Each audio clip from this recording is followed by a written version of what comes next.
Sasa tumekuja kuelimishana pamoja nanyi wanafunzi kwamba vyakula vya asili ni vipi. Ni vile ambavyo mnakula nyumbani siku zote. Vyakula vile ndivyo vya asili.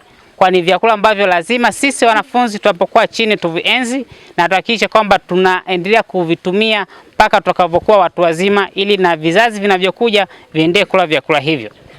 Lakini pia na sisi vijana tunaendelea kujifunza ili kupata uelewa, kutambua kwamba vyakula vyetu vya asili ni vya muhimu.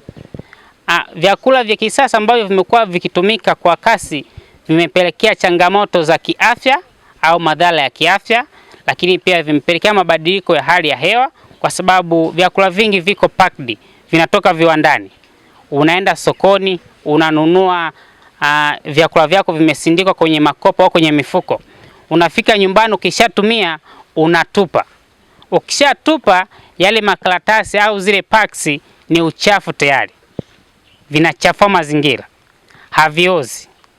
Hasa kama taka hizo haziozi, mwisho wa siku mtu anazikusanya, anachoma. Akichoma tayari anaenda kuharibu tena hali ya hewa angani. Kwa uchafuzi wa mazingira unaongezeka kwa kasi kama sisi tukiendelea kutumia ulaji wa vyakula vya kisasa. Lakini kama tukiwekeza kula vyakula vya kiasili, ni vyakula ambavyo vinahimili mabadiliko ya hali ya hewa. Havihitaji kutumia mbolea za kisasa wakati wa kuzalisha mashambani. Havihitaji kutumia kemikali nyingi wakati wa kuzalisha mashambani, ukilinganisha na vyakula au mazao haya ya kisasa. Kwa leo tutakuwa na kazi za pamoja sisi kama wanafunzi, nyie kama wanafunzi pamoja na sisi vijana ambao tumekuja kujumuika na nyie. Tutakuwa na kazi za pamoja. Wanafunzi mtapika. Si mnajua kupika eh?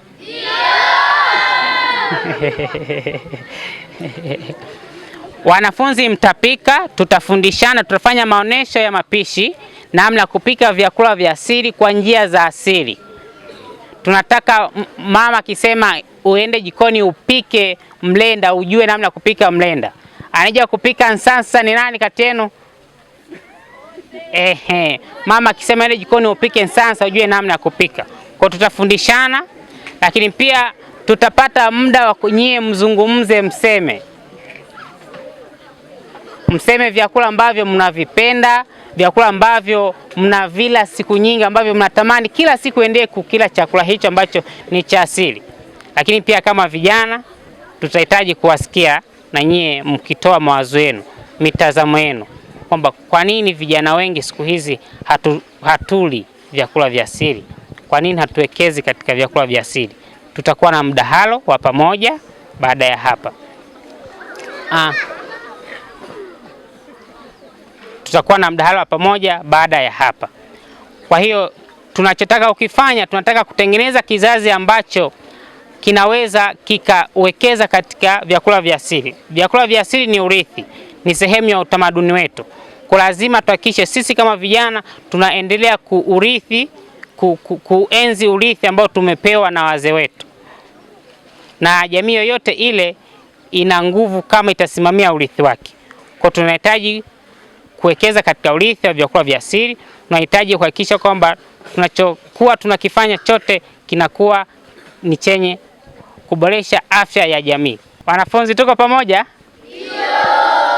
Ndio. Kwa hiyo tutapata muda pamoja wa kuzungumza, tutapata muda pamoja wa kutoa mawazo.